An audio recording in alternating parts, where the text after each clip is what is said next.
tirai kematian menutupi kota kecil yang sudah lama ditinggalkan. Di tengahnya berdiri gereja tua.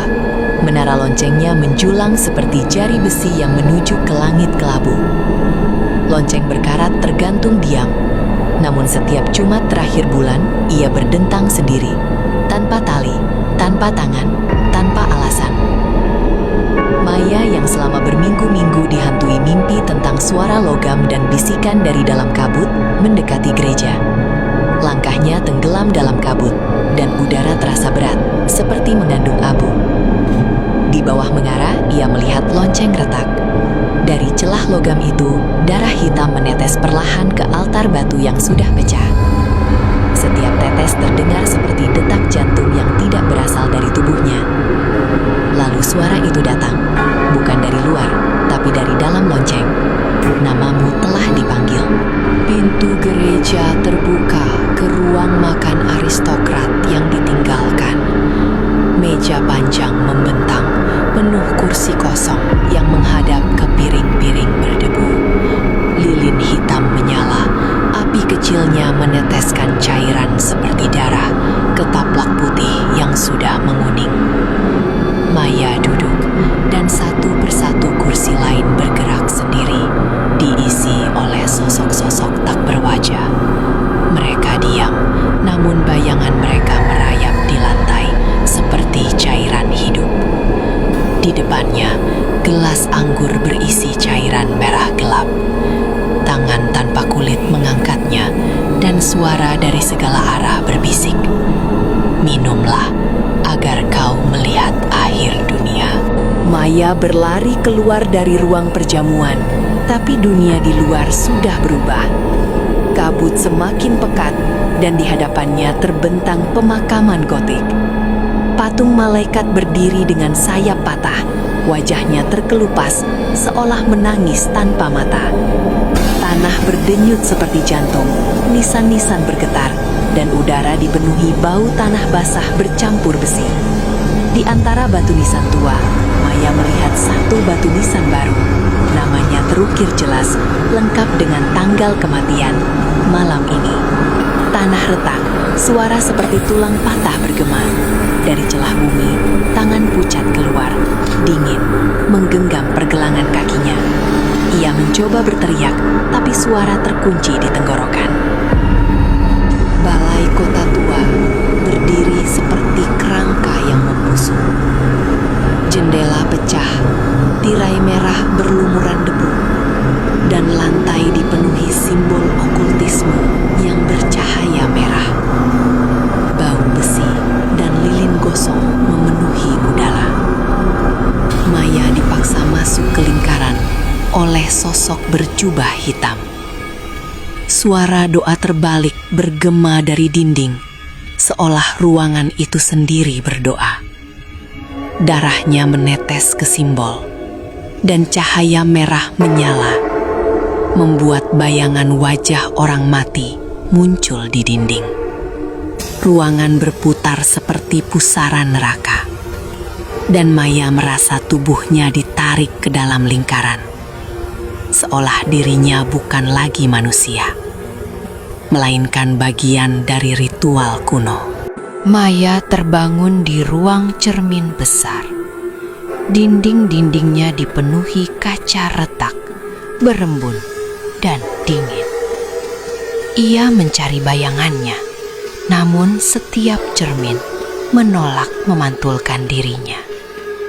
Yang terlihat hanyalah sosok lain, bayangan yang tersenyum dingin dengan mata kosong yang tidak berkedip.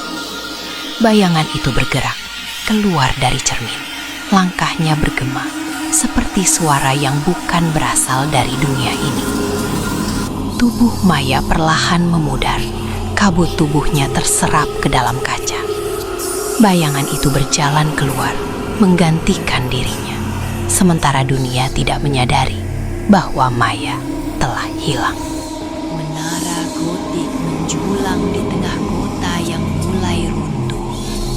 Pintu besi berkarat terbuka, namun di dalamnya tidak ada tangga. Hanya lubang gelap yang menjulang ke atas.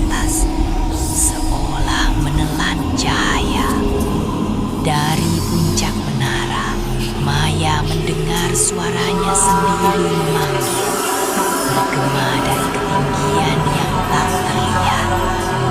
Ia melangkah masuk, berharap menemukan jalan ke atas. Namun langkahnya justru jatuh ke dalam kegelapan. Tubuhnya terhempas ke ruang penuh mayat tersenyum. Senyum mereka kaku, dingin, dan berlapis, seolah menyambutnya sebagai bagian dari koleksi. Tawa bergema bukan dari mulut, melainkan dari dinding menara itu sendiri. Kota runtuh perlahan, bangunan pecah menjadi debu.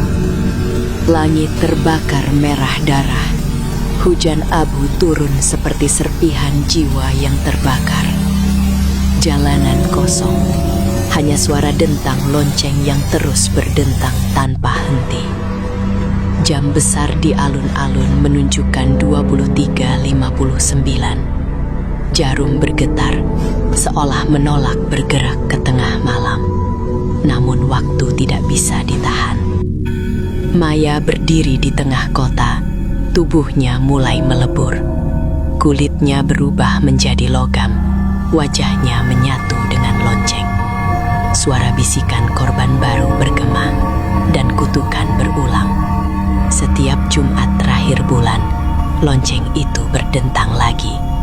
Dan Maya adalah lonceng itu. Kabut tidak pernah benar-benar pergi. Kota yang berdiri dalam bentuk bayangan, seolah waktu berhenti di detik terakhir. Jam besar masih menunjukkan 23.59. Jarumnya bergetar tanpa pernah bergeser. Di menara gereja, lonceng berkarat berdentang. Namun kini, dentangnya bukan sekedar suara logam. Ia adalah napas, jeritan, dan bisikan jiwa yang terperangkap. Dari dalam lonceng, wajah Maya samar terlihat, melebur dalam logam, matanya kosong namun tetap terbuka. Setiap Jumat terakhir bulan, dentang itu kembali. Kabut turun, kursi kosong terisi bayangan, tanah berdenyut, cermin memantulkan pengganti, menara menelan jiwa, dan kota runtuh lagi.